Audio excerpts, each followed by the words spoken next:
আসসালামু আলাইকুম। আজকে আপনাদেরকে দেখাবো ঘরে থাকা উপকরণ দিয়ে কিভাবে গরুর মাংসের সাদা পোলা বানানো যায়। চুলায় একটি প্যান বসিয়ে প্যানটি গরম করে পরিমাণ মতো তেল দিয়ে তেলটি গরম করে নিতে হবে। তারপরে সাদা মশলা, দালচিনি, তেজপাতা অ্যাড করে ভেজে নিতে হবে। এরপর পেঁয়াজ কুচিগুলো দিয়ে ভালো করে নেড়ে নিতে হবে।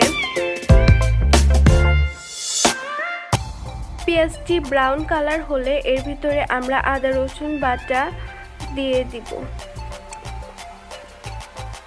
এবং ভালো করে মিশিয়ে নিব। ঘ্রাণের জন্য এখানে আমরা সরিষার তেল ব্যবহার করব। আপনারা চাইলে এখানে সয়াবিন অথবা সরিষার তেল ব্যবহার করতে পারেন আপনাদের ইচ্ছে মতো। তারপর ভালোভাবে মিশিয়ে নিতে হবে, যাতে লেগে না যায় সেটা খেয়াল রাখতে হবে। এরপর এখানে মরিচ কুচিগুলো মিশিয়ে নিতে হবে ভালো করে। এখন স্বাদ মতো লবণ এখানে দিয়ে মিশিয়ে নিতে হবে। আপনাদের স্বাদ মতো লবণ এখানে দিয়ে দেবেন। তারপরে ঢাকনা দিয়ে ঢেকে দিতে হবে।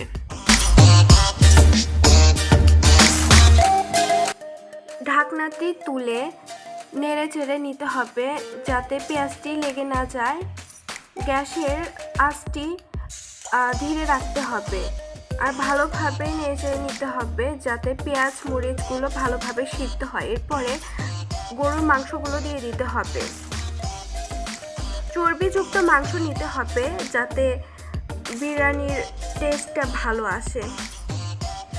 এরপরে মাংসের সাথে সবগুলো উপকরণগুলো ভালোভাবে মিশিয়ে নিতে হবে।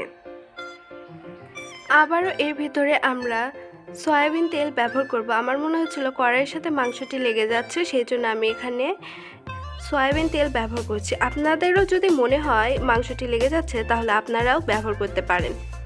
তারপরে সবগুলো উপকরণের সাথে আবার ভালোভাবে মিশিয়ে নিব। তারপরে ঢাকনাটি দিয়ে ঢেকে দিব। মাংসের সঙ্গে দুধটি মিশিয়ে নিতে হবে যাতে মাংসটি নরম হয়। আপনারা চাইলে নাও দিতে পারেন, কোনো সমস্যা নেই। দুধের সঙ্গে মাংসকে ভালোভাবে মিশিয়ে নেওয়ার জন্য ভালোভাবে নেড়ে চেড়ে নিতে হবে। ভালোভাবে নেড়ে চেড়ে দিয়ে ঢেকে দিব।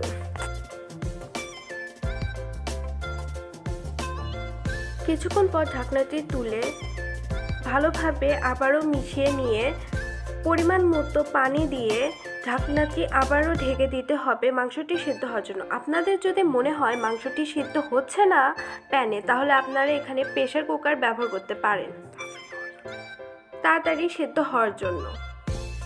এরপরে চুলায় একটি পাতিল বসিয়ে পাতিলটি গরম করে তারপরে পাতিলে পরিমাণ মতো তেল দিয়ে তেলটি গরম করে নেওয়ার পর এর ভিতরে পেঁয়াজটি ঢেলে ভেজে নিতে হবে বেরেস্তার জন্য।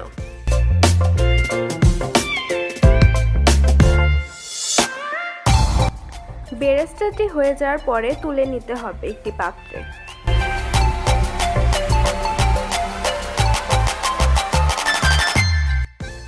পাতিলে থাকা তেলের ভিতর পোলার চালগুলো ঢেলে দিতে হবে ভেজে নেওয়ার জন্য।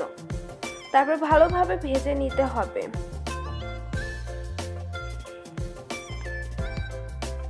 এখন রান্না করা মাংসগুলো পোলাও চালের সাথে মিশিয়ে নিতে হবে।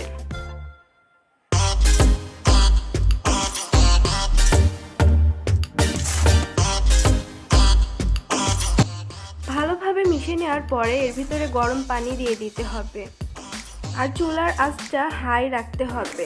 এখানে ঠান্ডা পানি দিলে পোলাও চাল না ফুটতে পারে, সেই জন্য গরম পানি ব্যবহার করতে হবে।